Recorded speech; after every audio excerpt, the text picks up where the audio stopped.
Pai, nós estamos na Tua presença. Não há como negar que Teu Espírito está entre nós. Não porque nós vemos, mas porque nós sentimos. E mais do que porque sentimos, porque nós cremos na Tua palavra que diz: onde estiverem 2 ou 3, Tu estarias presente. Isso não tem a ver com emoção, isso tem a ver com consciência. Consciência de que Tu és fiel para cumprir a Tua palavra, e eu sei que Tu estás nesse lugar, Jesus. Portanto, eu te peço, fica à vontade. Toma o Teu lugar sobre essa igreja. Seja Tu adorado, exaltado, entronizado entre nós. Deus, que nesse momento os nossos olhos, ouvidos e coração estejam cativos a tudo aquilo que Tu queres nos comunicar. Que, de fato, Senhor, a nossa alma seja um terreno fértil, onde a palavra, a semente incorruptível do Evangelho possa prosperar a 30, 60, 100 por um. Queremos ouvir a Tua voz, queremos glorificar o Teu nome. Fala conosco, em nome de Jesus. Amém. Boa noite mais uma vez, queridos irmãos. Que bom poder estar aqui pregando a palavra do Senhor e sendo edificado junto com vocês. Eu queria que vocês pudessem, por gentileza, abrir a palavra ou ligar as suas Bíblias em Mateus, Evangelho de Jesus Cristo, segundo escreveu Mateus, capítulo 25, verso 41 em diante. Mateus, capítulo 25, verso 41 em diante.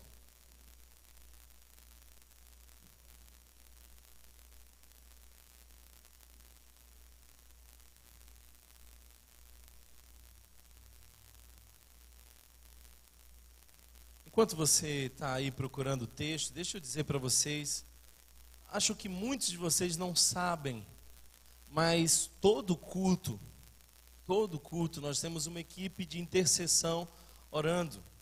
Enquanto a celebração está acontecendo, há uma equipe que está se dedicando à oração. Eles nos sustentam em oração, eles guerreiam por nós nesse momento.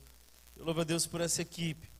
E a partir de domingo passado, nós começamos com uma outra equipe também, que é uma equipe de cuidado pastoral. Então, eu sentia que no final das celebrações, muitas pessoas me procuravam, querendo partilhar um pouco do coração delas, querendo dizer o que Deus estava comunicando, mas eu não consigo ouvir todo mundo.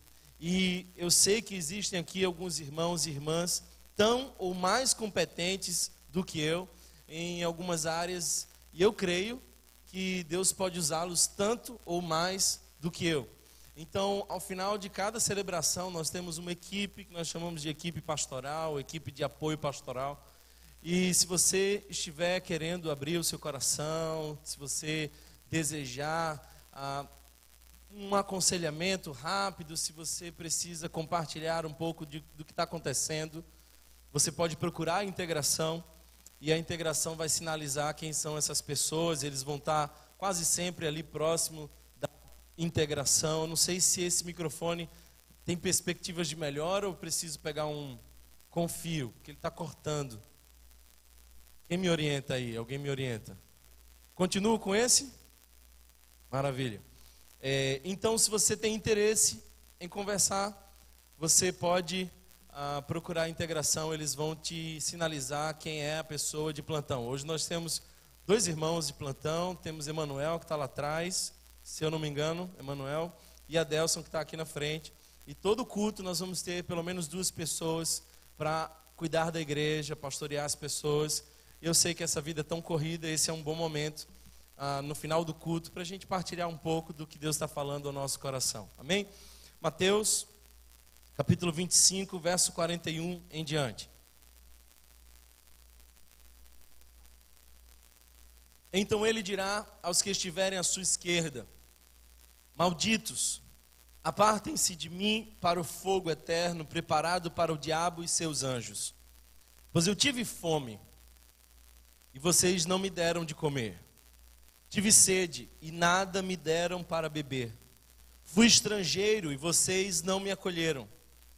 Necessitei de roupas, e vocês não me vestiram. Estive enfermo e preso, e vocês não me visitaram.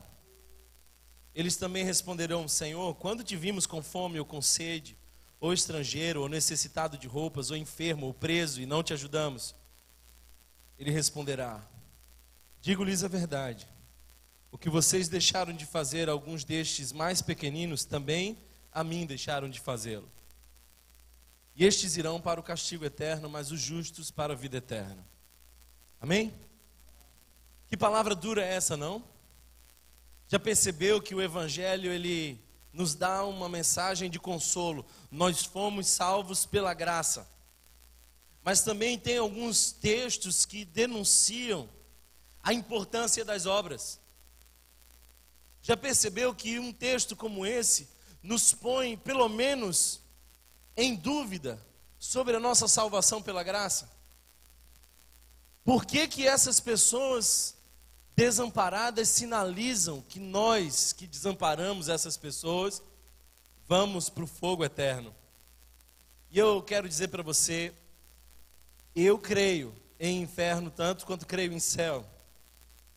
O inferno é tão real quanto o céu é real. E sabe o que eu tenho percebido?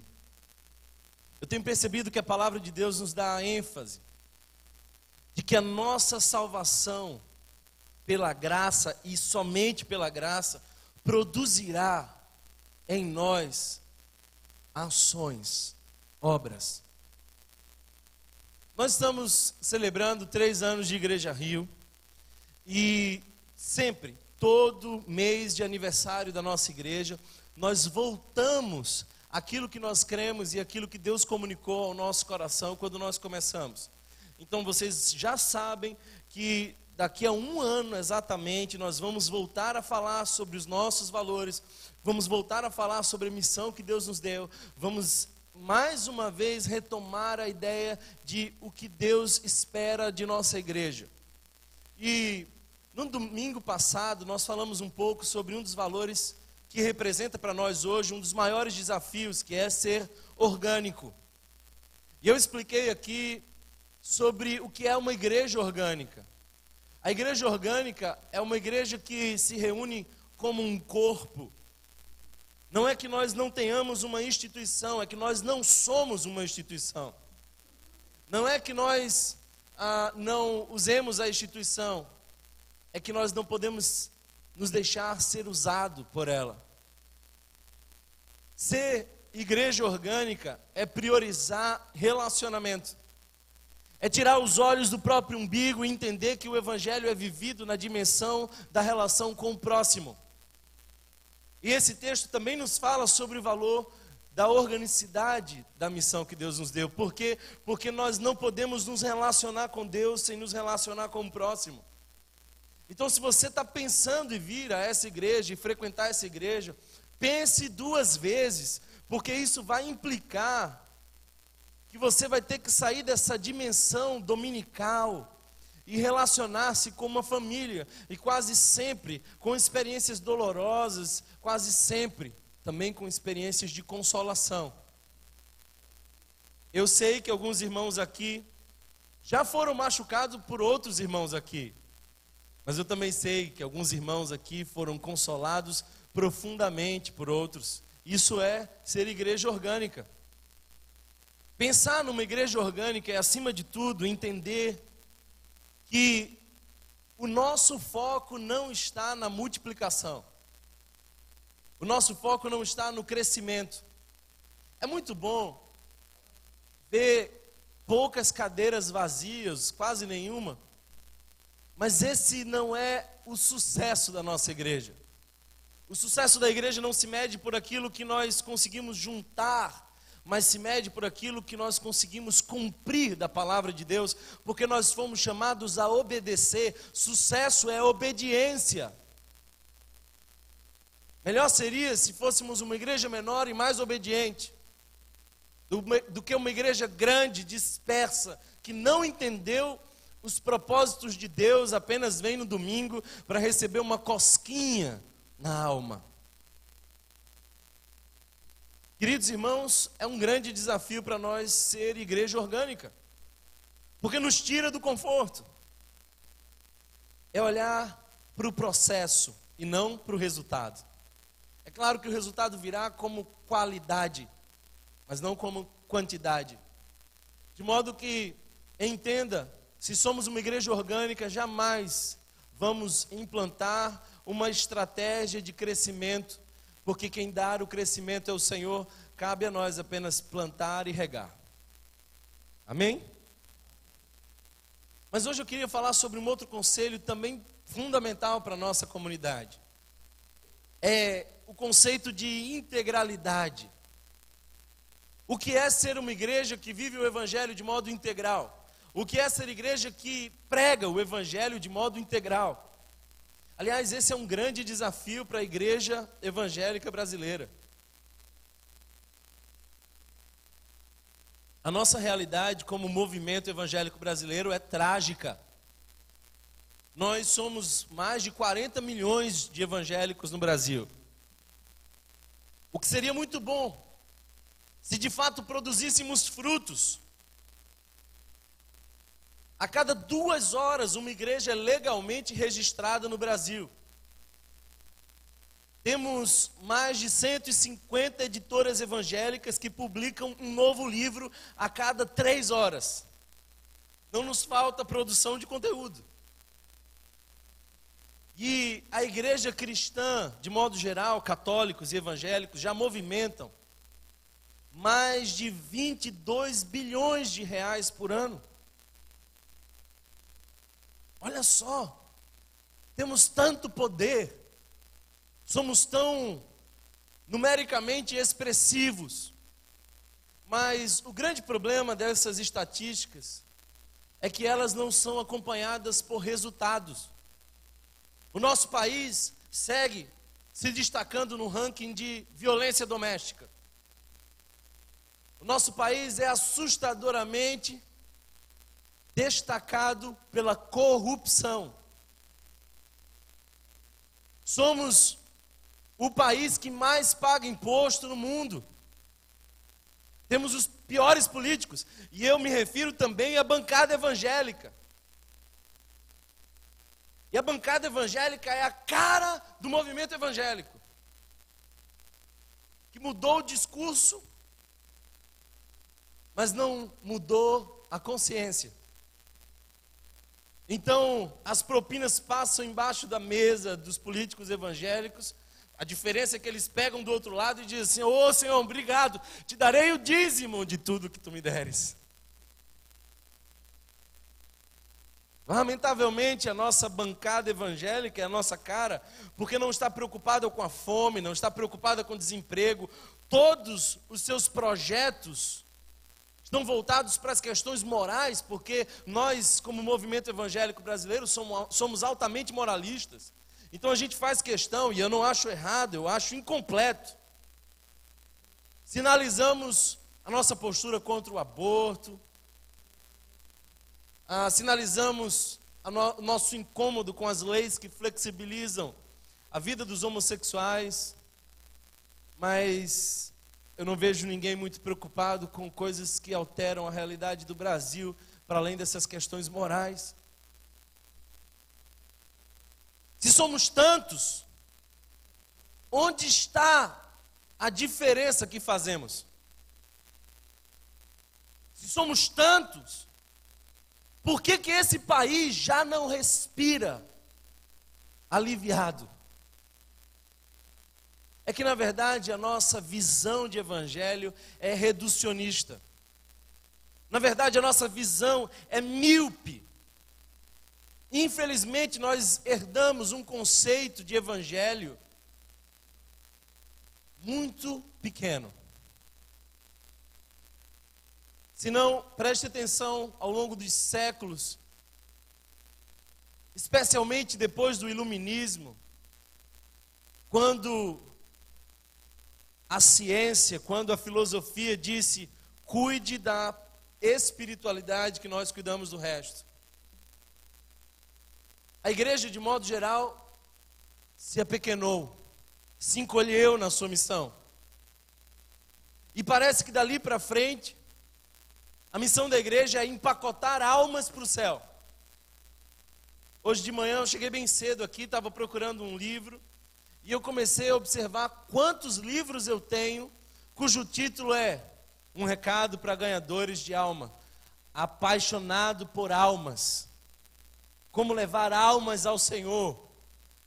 E todos esses livros têm o seu valor, mas por que a gente pensa num ser só como alma? Alma sem corpo é fantasma, e Deus não nos chamou a pregar fantasmas. Corpo sem alma é defunto, e Deus não nos chamou a pregar a defuntos. O ser humano é um ser complexo, é um ser integral. A palavra indivíduo vem da palavra não se pode dividir.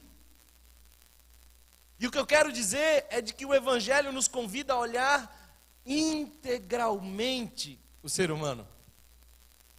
De modo que todas as questões que dizem respeito ao ser humano também dizem respeito ao Evangelho. E essa separação da igreja com todas as realidades à nossa volta causou um sério prejuízo para o mundo inteiro. Nós entregamos a ciência na mão dos ateus e eles produziram ciência deturpada. Nós entregamos a educação na mão de pessoas que não conhecem o Mestre Jesus. E o que eles produziram foi educação deturpada. E assim foi com todas as dimensões. Nós entregamos a arte na mão daqueles que não conhecem o Senhor Jesus. Sob o pretexto de dizer, nos concentraremos nas questões espirituais. Amigo, tudo é espiritual. O teu trabalho amanhã não é menos espiritual do que esse culto. E uma vez que nós nos entregamos ao Senhor Jesus, a nossa vida é um culto. E o nosso dia, um altar. Essa separação da igreja com as esferas da sociedade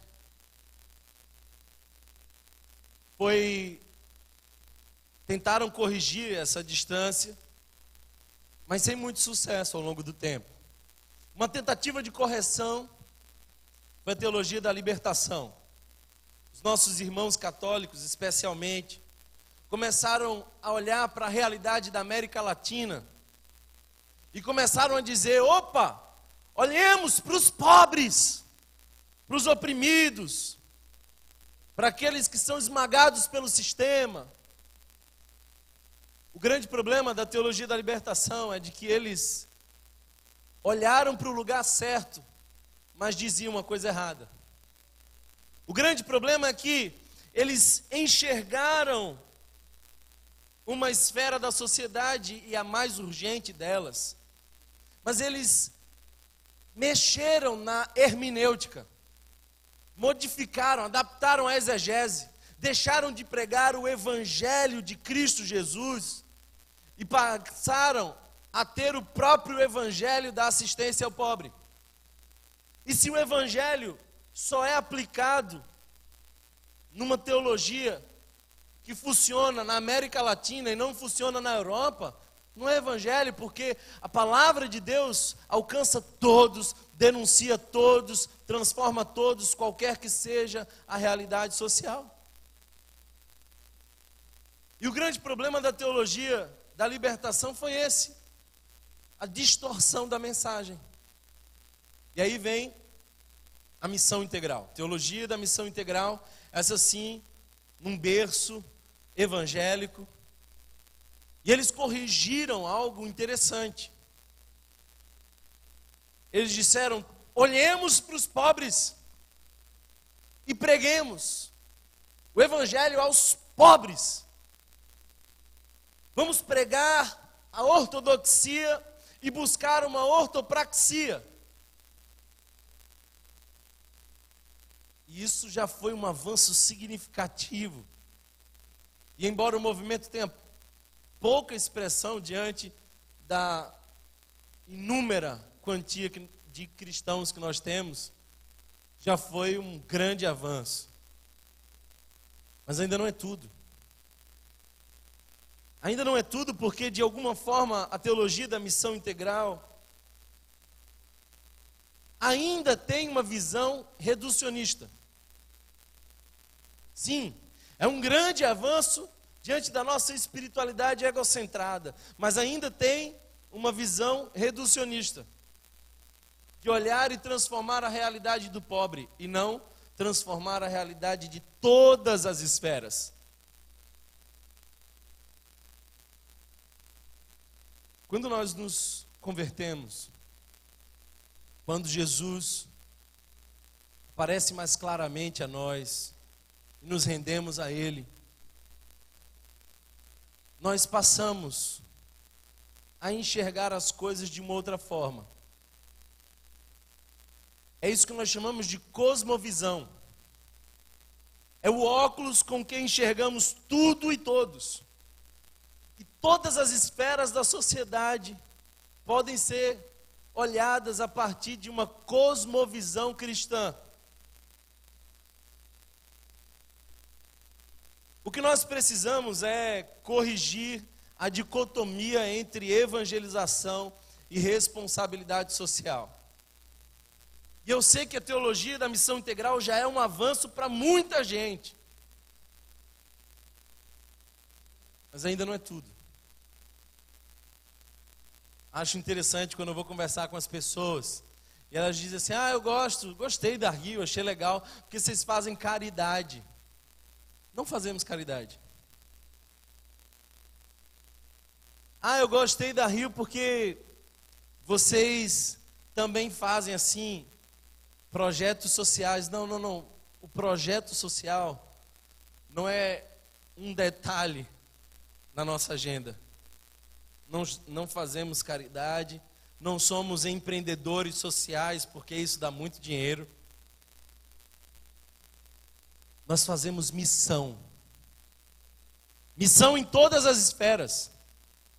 E a palavra de Deus transforma todas as esferas. Com o pobre, especialmente, cuja urgência é maior, mas em todas as esferas. Evangelho integral é olhar para todas as esferas e dizer: Deus tem algo a dizer sobre essa esfera.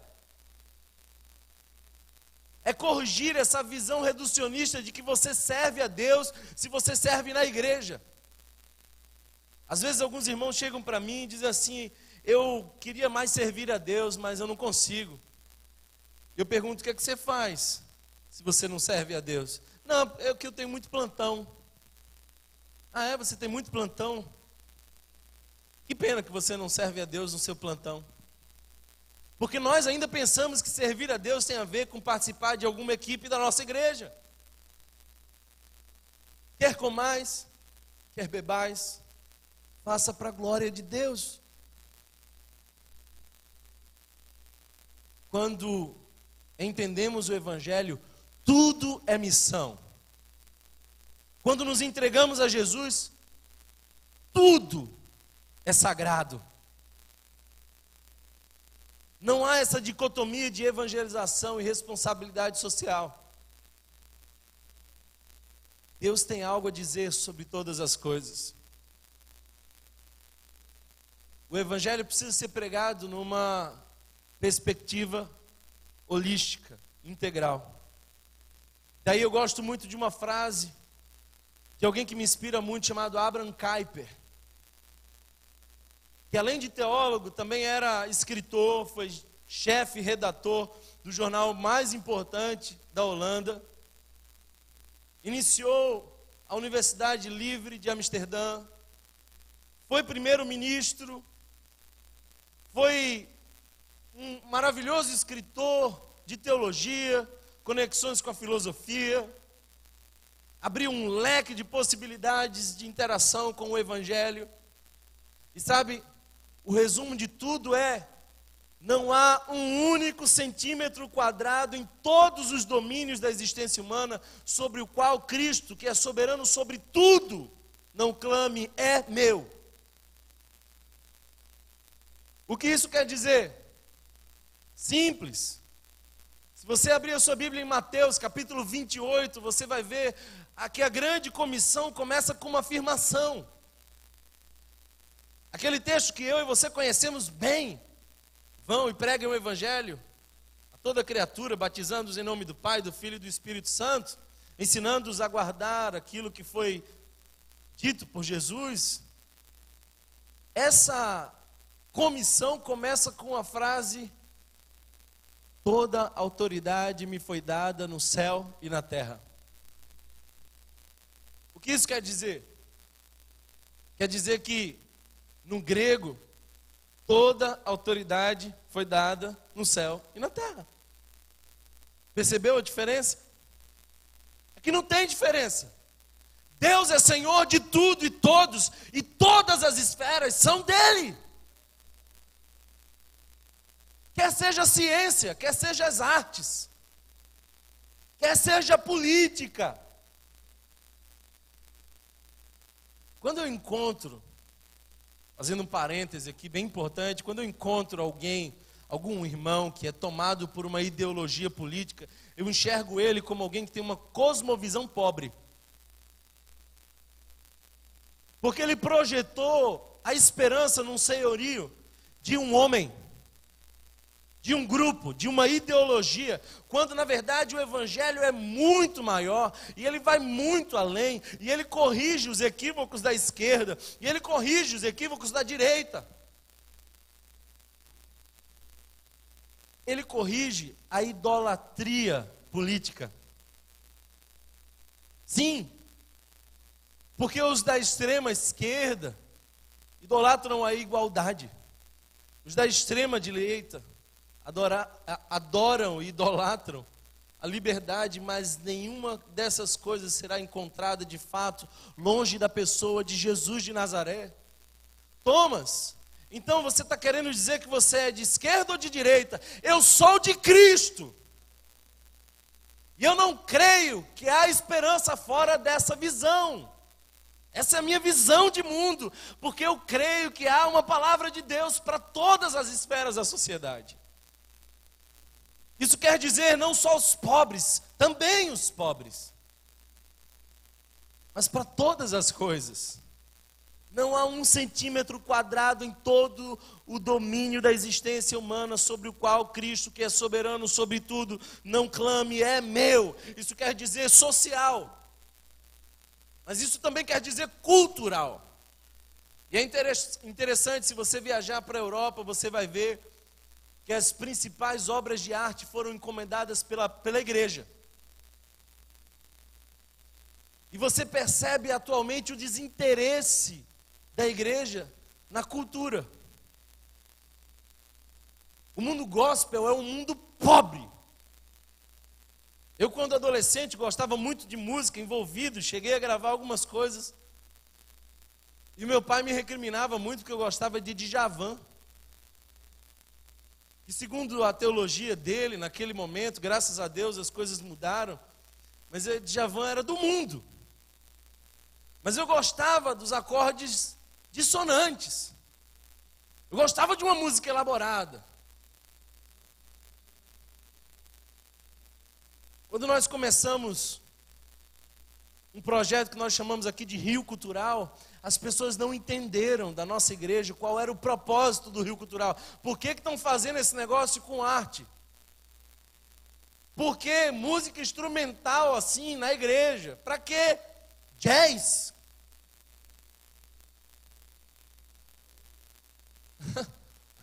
Presta atenção, irmão. Não é para você, é para a cidade. Não é para te divertir numa noite de sábado, é para dizer para a cidade: ei, nós temos aqui cultura redimida. Quem dera quando o povo da cidade quisesse consumir boa cultura, viesse ao nosso lugar e dissesse assim: eles sabem o que é bom e o que é ruim, o filtro deles é maravilhoso. Eu estou orando por artistas que se empenhem em redimir a esfera onde estão.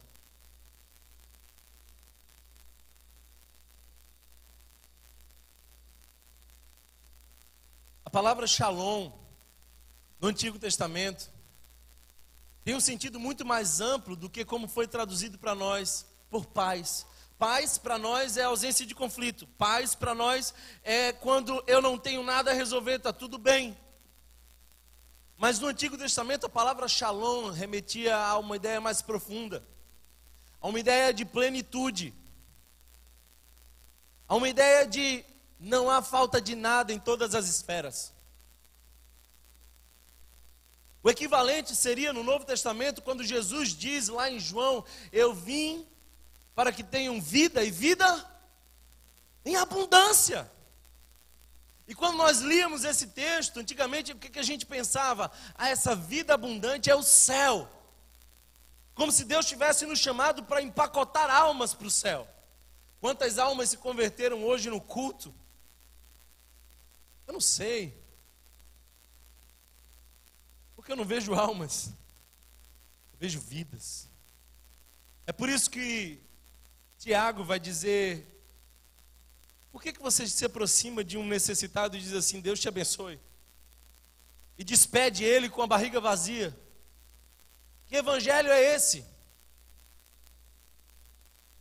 A nossa missão é restabelecer a shalom de Deus. Sabe?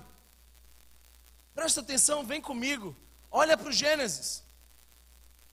Quando Deus fez todas as coisas, Ele disse, é bom. Mas então o pecado entrou, e quando o pecado entrou, o pecado não só afetou as pessoas na sua dimensão espiritual. Eu não sei se você percebeu, mas psicologicamente elas foram afetadas. Aparece o sentimento de medo. Aparece um mecanismo primário de defesa, que Freud vai chamar de mecanismo de transferência de culpa. O que é que isso quer dizer? Que nós também fomos caídos na nossa dimensão relacional, nós também fomos caídos na dimensão psicológica, nós fomos caídos na dimensão ecológica. Nós saímos do jardim porque nós não conseguimos enxergar o mandato que Deus tinha dado. A queda não afetou só a nós, ela afetou a natureza. E lá em Romanos, Paulo vai dizer que a natureza geme ansiosamente, esperando a revelação dos filhos de Deus. Onde estão os filhos de Deus? Estão com os olhos fechados, com as mãos erguidas no seu culto dominical, e esperando o próximo domingo chegar.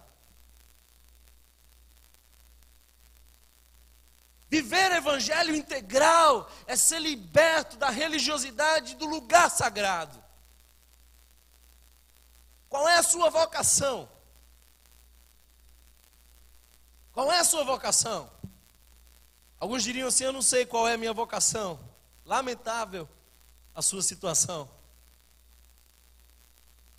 Outros diriam assim, a minha vocação é cantar no louvor. É uma pena que o pessoal do louvor não enxergou isso ainda. Aí o outro vai dizer assim, a minha vocação é pregar. Mas é uma pena que essa igreja não nos dá a oportunidade. Vocação é mais que isso. Se você entender o evangelho e enxergar o mundo através dos óculos de Cristo, talvez você entenda que a sua vocação é fazer jornalismo como Jesus faria no seu lugar. Se você entender o evangelho numa perspectiva integral, você vai perceber que entrar numa sala de cirurgia é culto, é vocação. Entrar numa sala de aula, então, é uma grande oportunidade de exercer uma vocação.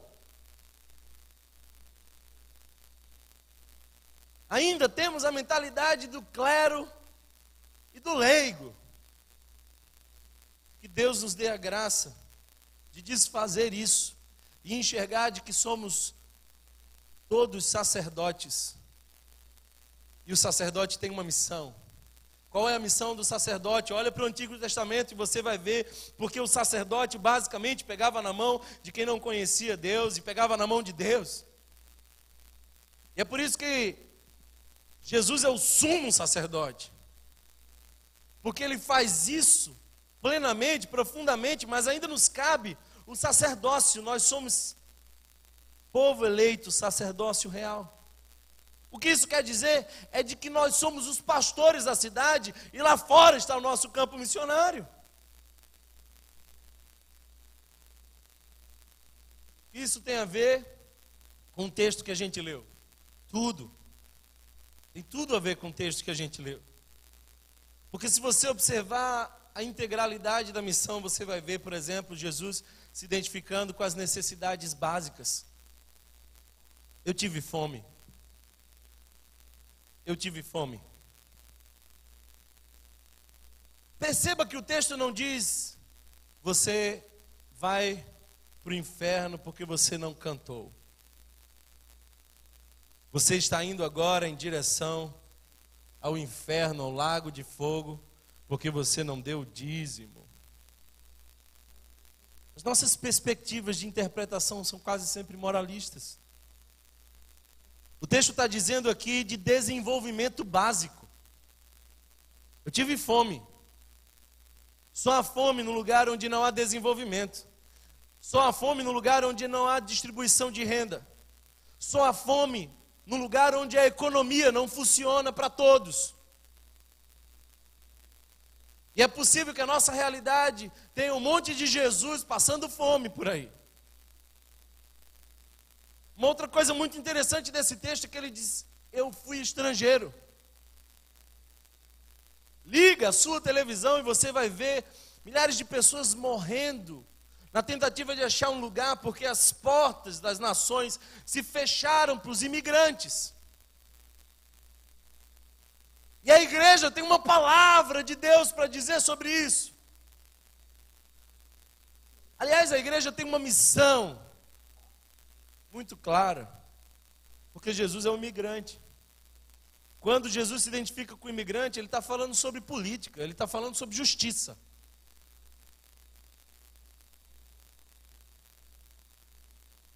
Não só de culto viverá o homem, Thomas capítulo 2, verso 4.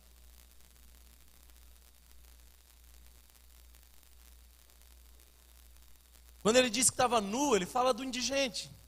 Ele fala daquele que não consegue se proteger, ele fala daquele que precisa de amparo emergencial. Aí ele diz que estava enfermo. Isso é saúde pública. Isso é fragilidade humana. Aí ele disse que estava preso. Jesus se identificou com a população carcerária. Aí você vem para mim dizendo assim: é isso aí. Eu vou votar em alguém que pense assim: bandido bom é bandido morto. Ah, é? Então a tua missão é seletiva. Você acolhe o órfão, mas não ama o ladrão. Eu sou o ladrão sem Jesus. Alguém está entendendo isso? Mora em mim as potencialidades das maiores tragédias humanas. O que me controla é Cristo. E as virtudes que habitam em mim é consequência de Jesus de Nazaré. Eu sou o bandido que fui redimido pela graça.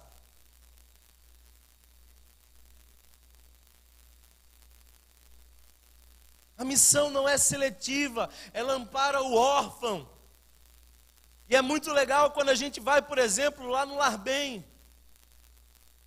Crianças que foram abusadas, violentadas, negligenciadas. Mas a gente também vai na FUNASE. Foram adolescentes que cometeram atos infracionais gravíssimos. E o Evangelho tem palavra de Deus para todos. Quando você lê Tiago, capítulo 2, e quando você lê Romanos, por exemplo, a teologia paulina de modo geral, o que você vai ver é um aparente conflito. Porque o que Tiago vai dizer é pelas obras. O que Paulo vai dizer é pela fé. Afinal, é pela fé ou pelas obras? Eu vou deixar de ir para o céu porque eu não acolhi o necessitado ou porque eu não aceitei a cruz de Cristo? Não há conflito algum aqui. Entendam isso. há uma palavra harmônica entre Tiago e Paulo. E eu sei que isso é talvez difícil de discernir. É por isso que até o próprio Lutero tinha dificuldades com os escritos de Tiago. Tiago não está falando sobre obras, Tiago está falando sobre fé. E a diferença não é fé e obras, a diferença é fé viva e fé morta. Ou seja, a fé que salva, a fé que é viva, produz, gera obras. Cara, quando nós entendemos o Evangelho, não dá para ficar parado. Quando a gente entende o Evangelho, a gente não pode delegar para o pastor a missão de transformar o seu trabalho. Como é que você sabe que nasceu de novo? As obras não é o meio pelo qual você chega a Jesus, mas é o sinal de que você já chegou. E quem se encontrou com Jesus é transformado. Ah, não, mas eu sou discípulo de Jesus. Se a sua vida não foi transformada, você não é. Você é um admirador, você é um devoto. Seja lá como você queira dizer, mas quem segue a Jesus tem a sua vida transformada. Vive em santidade, não numa perspectiva de merecer Deus, mas traduzir Deus.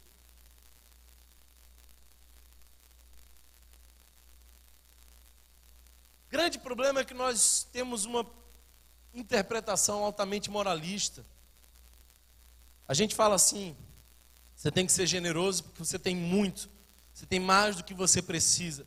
Generosidade não é o exercício daquele que tem mais do que precisa. Olha, por exemplo, 2 Coríntios capítulo 8, verso 2, e você vai ver que os que foram generosos deram do que não tinham. Generosidade não é daquilo que sobra, é consciência. Aí vocês perguntam assim: ah, então é por isso que vocês não ficam assim barganhando na hora do ofertório? Sim, é por isso. É que a gente, em vez de ficar barganhando aqui, dizendo: olha, você pode dar, porque se você der, as portas do céu vão se abrir, vai chover sobre a tua vida, e amanhã... Não. A gente crê que o Evangelho ele vai gerar consciência. E se não gera consciência, é porque você não entendeu o Evangelho. Portanto, o que eu quero dizer para vocês, irmãos, é que o Evangelho precisa ser pregado como um todo. A integralidade da missão é a partir da integralidade da pregação da palavra.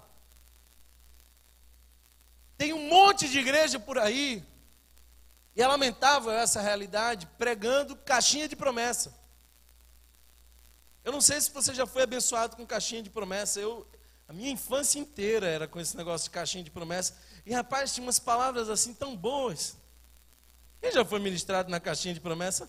Se junte a mim e erga sua mão agora.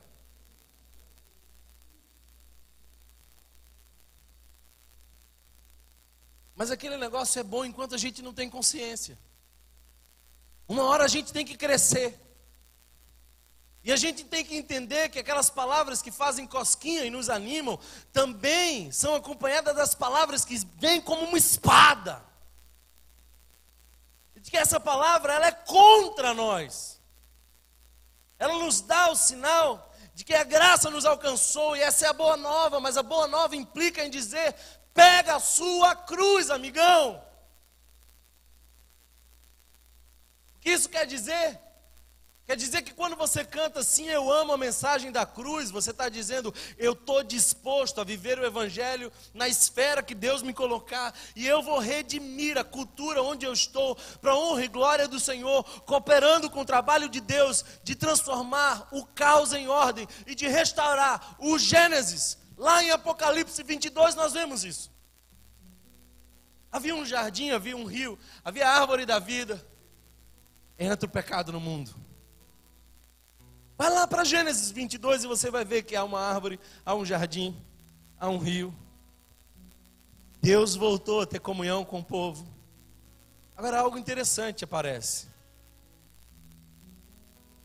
O que não tinha no Gênesis e apareceu em Apocalipse 22 é uma cidade. Como assim, Thomas? Então a cidade ficou? A cidade era projeto de Deus. Deus ama a cidade. Nós devemos amar a cidade. O Recife é o nosso campo missionário. Como é que a gente vai transformar o Recife? Não é atrás de um púlpito que a gente vai transformar o Recife. Não é com um culto fervoroso que a gente vai transformar o Recife. É com cada discípulo de Jesus sendo sal por onde for.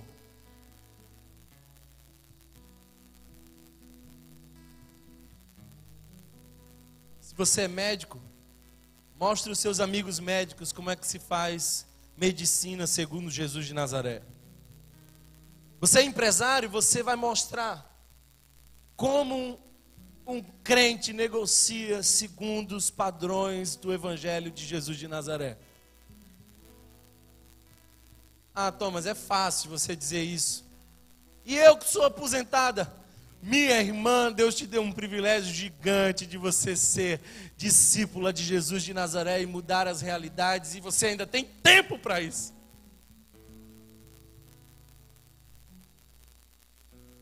Sabe, irmãos, o Evangelho todo, para o homem todo. Chega dessa visão de empacotar almas. Nós fomos chamados por Deus para redimir aquilo que o pecado destruiu. Nós nos juntamos à missão de Deus. O ser humano é um ser integral e a palavra de Deus tem resposta para cada esfera. Seja ela econômica, seja artística.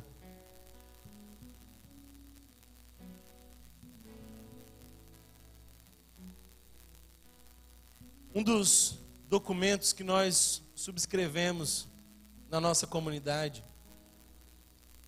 é um artigo simples, mas muito profundo, chamado um compromisso evangélico com um estilo de vida simples. O que já nos põe na contramão do que é natural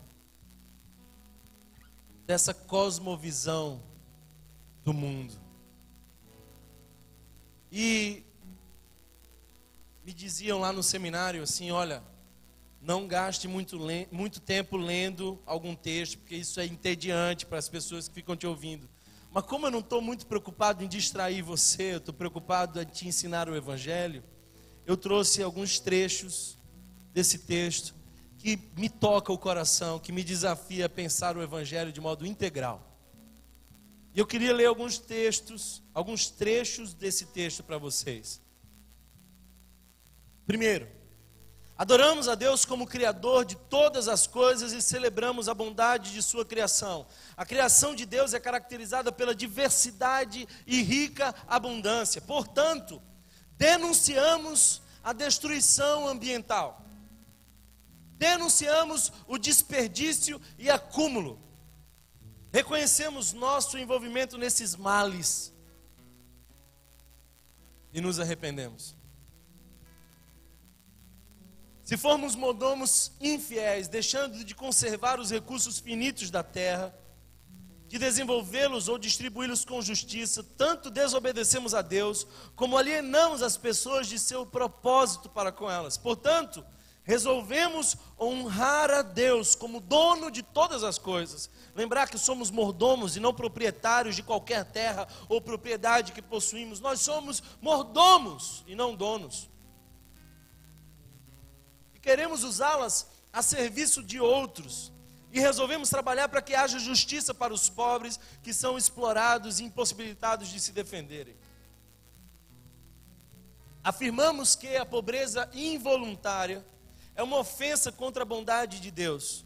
O apelo de Deus às autoridades é no sentido de que usem sua força para defender os pobres, não para explorá-los. A igreja precisa ficar ao lado de Deus e dos pobres contra a injustiça, sofrer com eles e apelar às autoridades para que cumpram um papel que lhes foi determinado por Deus. Vou repetir. E apelar às autoridades para que cumpram um papel que lhes foi determinado por Deus. Enquanto nós estávamos distraídos, assistindo a Copa do Mundo, que claro, vai transformar bastante a nossa vida.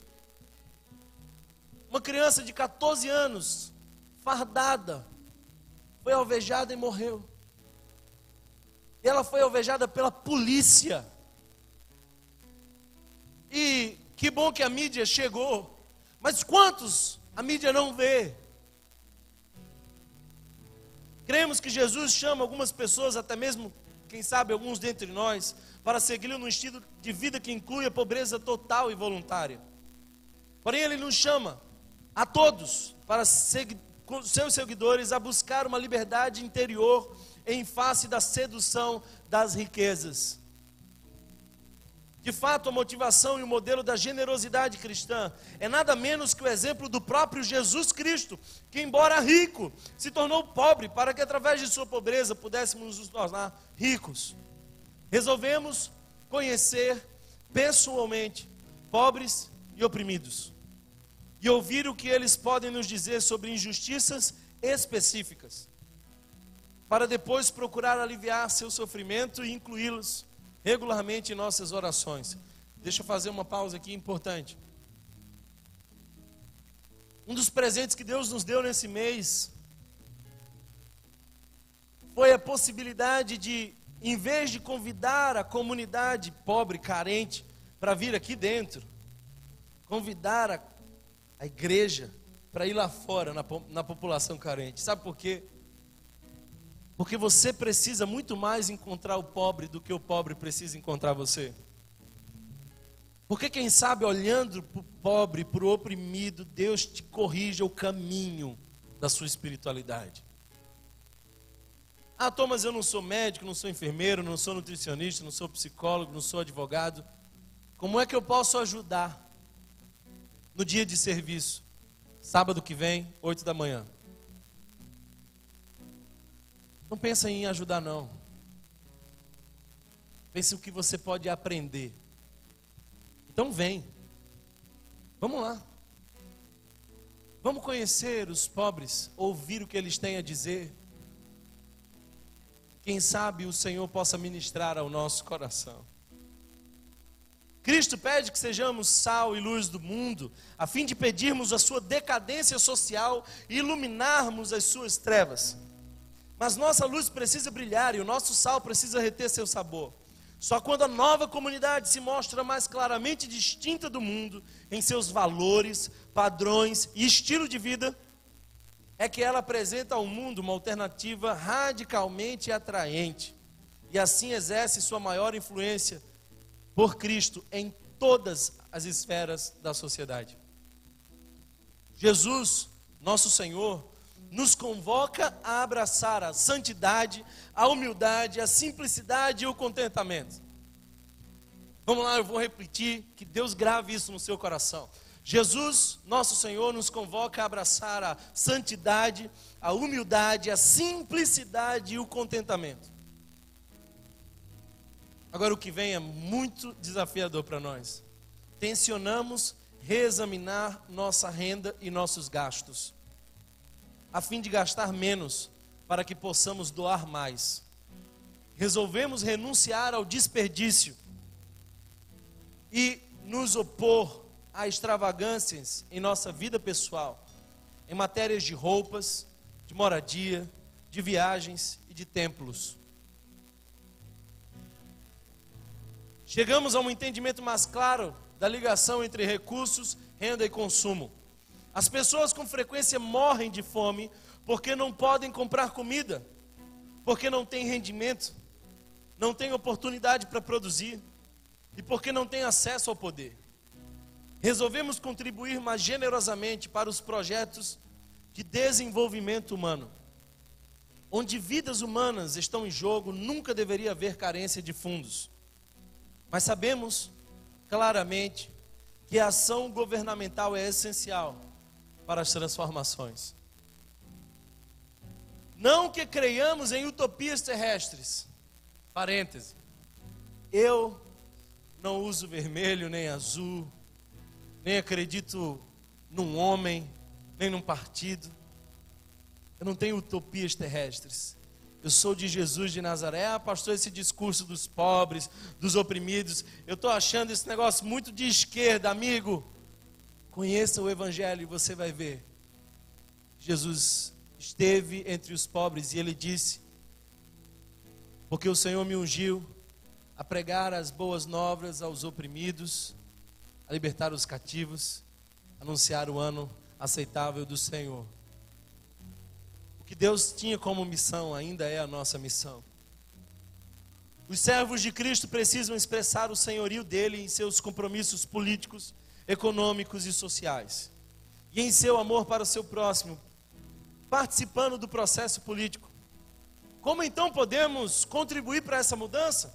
Em primeiro lugar, oremos pela paz e pela justiça como Deus nos ordena. Em segundo lugar, procuremos educar o povo cristão nas questões morais e políticas envolvidas, esclarecendo assim sua visão e levantando suas expectativas. Em terceiro lugar, agiremos. Alguns cristãos são chamados a exercer tarefas importantes junto ao governo, no setor econômico ou em assuntos de desenvolvimento. Porém, todos os cristãos devem participar ativamente do esforço pela criação de uma sociedade justa e responsável. Em algumas situações, a obediência a Deus exige resistência a um sistema injusto. Em quarto lugar, precisamos estar preparados para sofrer. Precisamos estar preparados para sofrer. Como seguidores de Jesus, servo sofredor, sabemos que o serviço sempre envolve sofrimento. O compromisso pessoal em termos de mudança de estilo de vida não será eficaz se não houver ação política visando a mudança dos sistemas injustos, mas a ação política sem compromisso pessoal é inadequada. É tolice esperar que eles mudem se nós não mudamos. Por último, sobre a evangelização. Estamos profundamente preocupados com os muitos, milhões de pessoas não evangelizadas espalhadas pelo mundo. Nada do que foi dito sobre estilo de vida ou justiça diminui a urgência do desenvolvimento de estratégias evangelísticas apropriadas aos diferentes meios culturais. De maneira que o apelo por um estilo de vida responsável não deve estar divorciado do apelo por um testemunho responsável. Pois a credibilidade de nossa mensagem diminui seriamente sempre que contradizemos com a nossa vida. Quando os cristãos se importam uns com os outros e com os pobres, Jesus Cristo se torna mais visivelmente atraente. De maneira que através do compromisso com um estilo de vida simples, reassumimos novamente de todo o coração a evangelização mundial. Porque todos os povos precisam conhecer Jesus de Nazaré, a única esperança. Ele é o caminho, Ele é a verdade, Ele é a vida, Ele é o único capaz de mudar a história. Thomas, como eu vou fazer isso? Onde Deus te colocou é um bom lugar para começar. Floresça onde você está plantado. Você já tem aquilo que você precisa para começar a mudar a realidade da esfera onde Deus te colocou. Se não, olhe, por exemplo, Moisés. Moisés, o que é que você tem? Eu tenho uma vara, eu sou pastor. Eu cuido de ovelhas, eu preciso de uma vara constantemente, então use essa vara. Davi, o que é que você tem? Ah, eu tenho uma funda, algumas pedras, sou bom de badoque, estilingue é minha especialização. Porque as ovelhas ficam pastando, eu fico brincando, testando a minha mira, sou bom disso, então usa, Davi.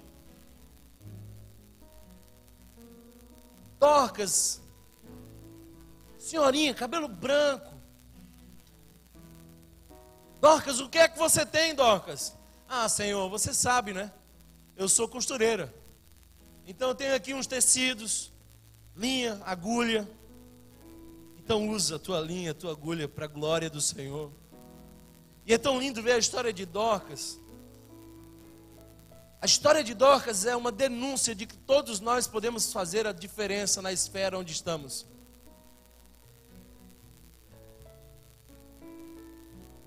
não suportaram a morte de Dorcas e foram clamando para que Pedro pudesse intervir diante do Pai sobre aquela viagem para a eternidade.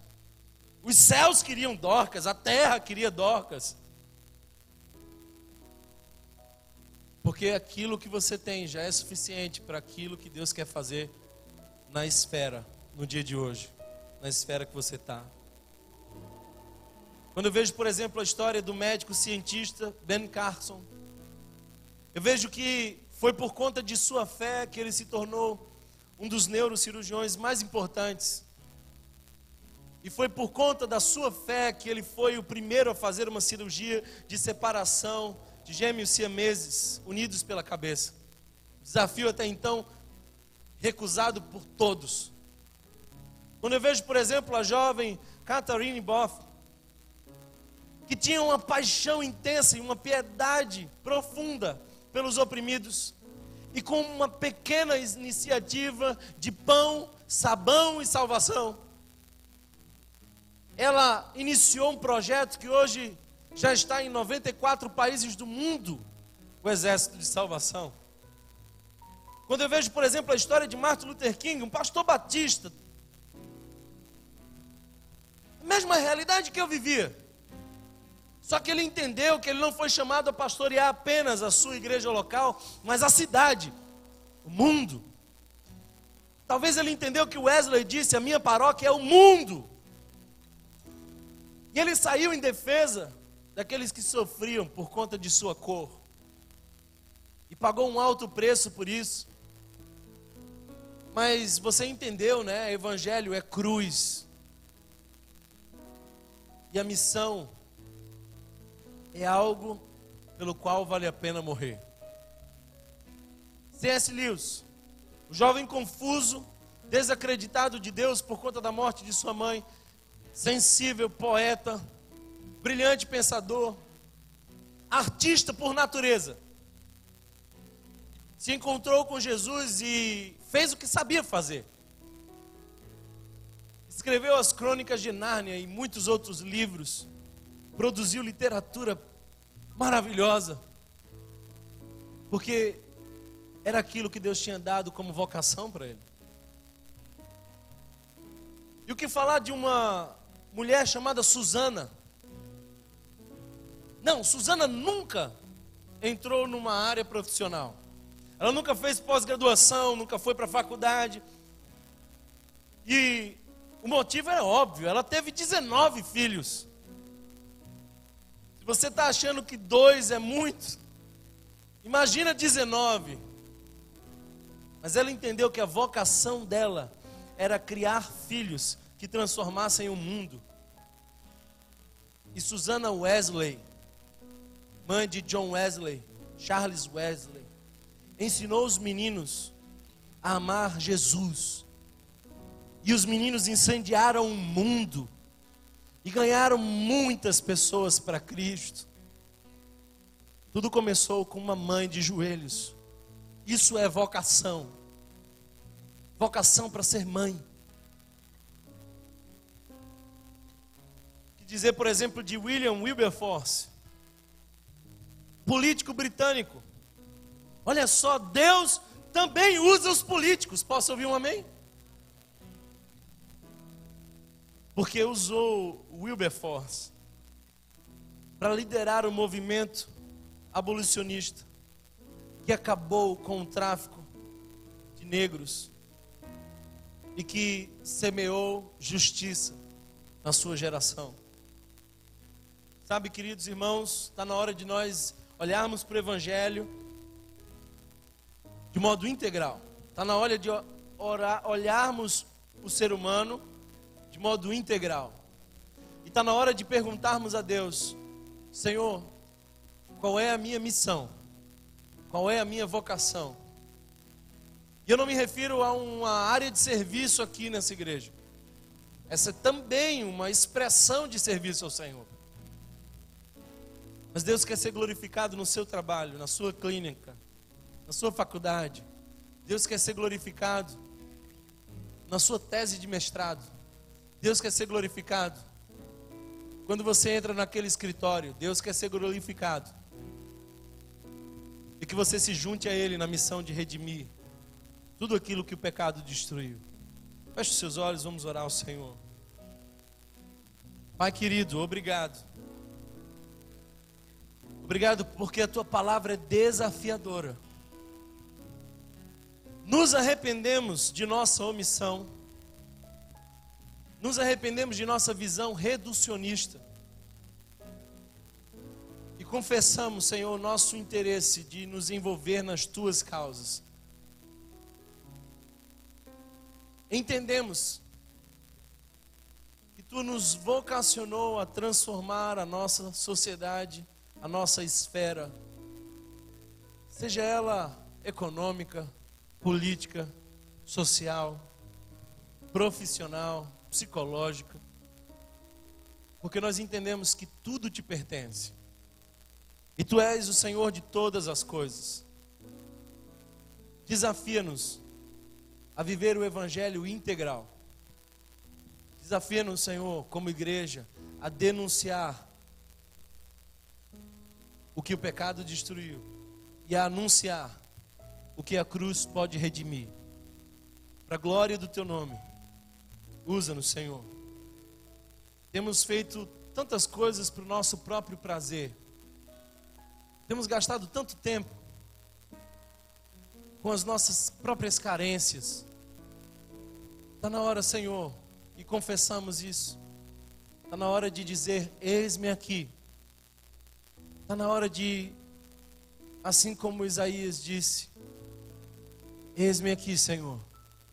Queremos dizer: eis-me aqui, Senhor, para a glória do Teu nome, em nome de Jesus. Tantas coisas tenho feito para o meu próprio prazer. Você pode ficar de pé?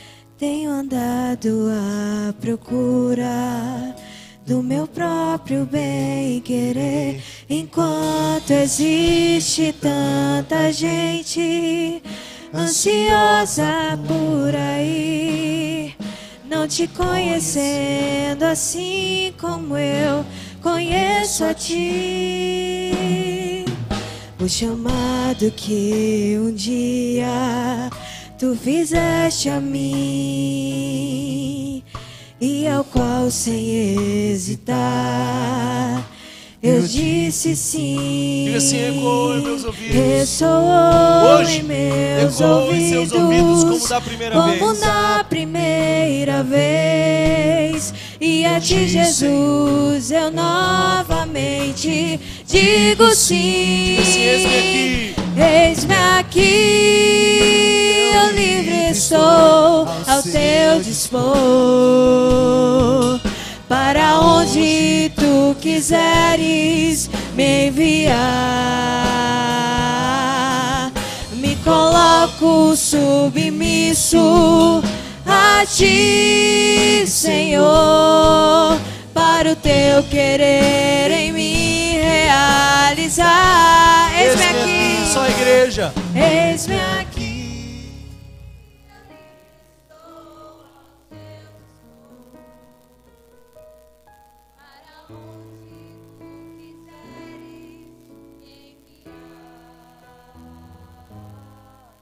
Me coloco.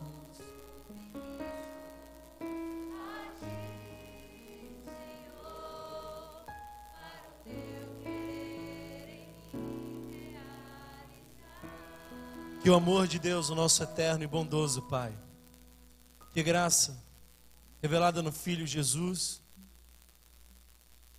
que executou o projeto de redenção, que iniciou o reino, que será consumido na sua volta, que nos convocou, que nos enviou, que nos diz: assim como o Pai me enviou, eu também vos envio. Que o Espírito Santo, o grande Consolador, aquele que denuncia o que há de errado em nós, aquele que nos alerta, nos convence do pecado, da justiça, do juízo, nos visitem hoje, para todos sempre. Que possamos entender que não há 1 centímetro quadrado em toda a existência e domínios da vida humana que Deus não diga: é meu. Para a honra e glória do teu nome, toca-nos e desafia-nos, Senhor Jesus. Amém.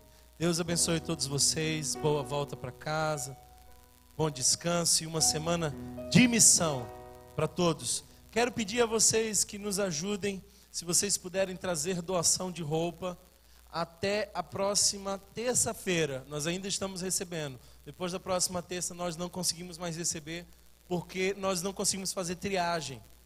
Então, nós vamos fazer a Loja da Graça no sábado, lá nesse espaço que é a comunidade de Águazinha. Se você puder trazer doações, nós agradecemos. Deus abençoe a todos.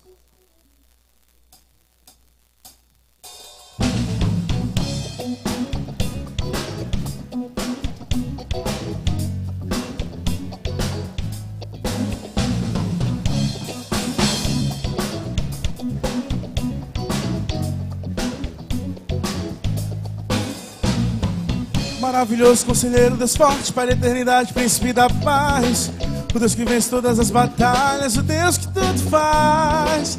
A terra inteira exalta a grandeza desse Deus, pois Ele é sempre fiel e te dá a vitória. Maravilhoso conselheiro, Deus forte, Pai da eternidade, príncipe da paz, Deus que tudo faz. A terra inteira exalta a grandeza desse Deus, pois Ele é sempre fiel e te dá a vitória. Os anjos te louvam, a igreja te adora, cantando aleluia.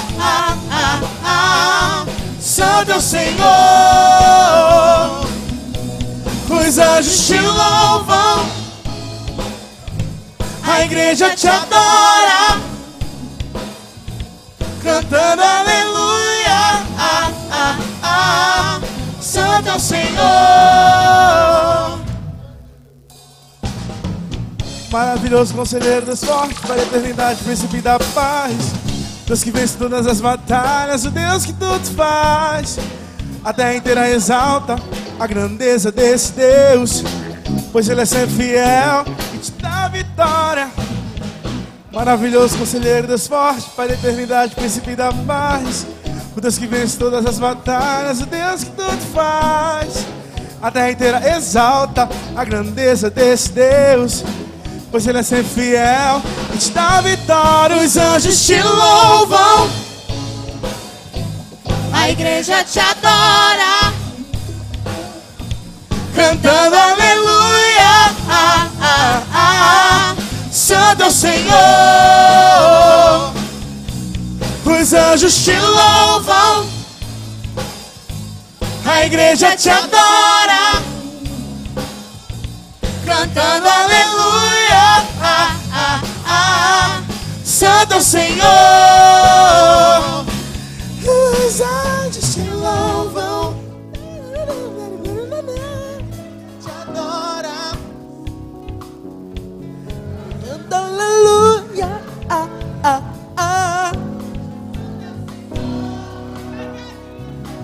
Os anjos te louvam,